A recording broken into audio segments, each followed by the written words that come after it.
அப்போ அதிகப்படியான medicines pain killer அதிகமாக போச்சுன்னா கிட்னி ஃபெயிலியர் ஆகும் அப்படின்றது எல்லாருக்கும் தெரிஞ்ச விஷயம்.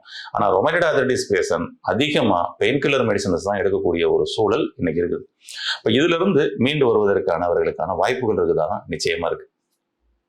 ஃபர்ஸ்ட் விஷயம், நம்ம அவங்க உடம்புக்குள்ள இம்யூனிட்டி தான் அந்த இடத்துல அந்த நோய் எதிர்ப்பு சக்தி மண்டலம் தான் அந்த இடத்துல உங்களுக்கு ஃபர்ஸ்ட் வீக் ஆயிருக்கும். அதனால என்ன ஆயிடுச்சு, உள்ளுக்குள்ள நமக்கு எக்ஸஸா இம்யூனிட்டி இன்க்ரீஸ் பண்ணக்கூடிய ஒரு வேலையில நடந்த விஷயங்கள் தான் அப்படின்னே சொல்லலாம். ஆரம்பத்துல இருந்தே அவருடைய நோய் எதிர்ப்பு சக்தியின் மீது கவனம் வச்சிருந்தா இந்த பிரச்சனை வந்திருப்பதற்கான வாய்ப்புகள் இல்லை அப்படின்னு சொல்லலாம். ஓகே, இது வந்ததுக்கு அப்புறமாவது நம்ம அந்த நோய் எதிர்ப்பு சக்தி மண்டலம் மீது கவனம் வைக்கலாமா அப்படின்னா நிச்சயமா அதன் மீது கவனம் வச்சே ஆகணும். எதற்காக இந்த நோய் எதிர்ப்பு சக்தி மண்டலத்தை நம்ம சொல்றோம் அப்படின்னா, நீங்க பாருங்க, நம்ம உடம்புக்குள்ள லிம்பெட்டிக் சிஸ்டம் அப்படின்னு சொல்லுவோம், நிணநீர் மண்டலம். இது நோய் எதிர்ப்பு சக்தி மண்டலத்தில் இருக்கக்கூடிய ஒரு மிக முக்கியமான ஒரு பிரிவு.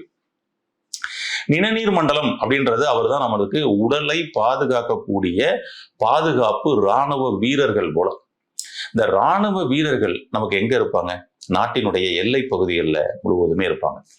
ஒவ்வொரு ஏரியாவுக்கும் ஜாயின்ல எல்லாம் இருப்பாங்க. ஆமா. அப்ப வெளியிலிருந்து எக்ஸ்டர்னல் ஃபேக்டராக வெளியிலிருந்து யாராவது ஒரு தீவிரவாதி உள்ள தாக்கினாலோ, உள்ளுக்குள் ஏதாவது உட்கட்சி பூசல், அது மாதிரி உள்ளுக்குள்ள உள்நாட்டு கலவரங்கள் ஏதாவது ஏற்பட்டாலோ உடனடியாக இராணுவம் ஆஃப் பண்ணும்ல.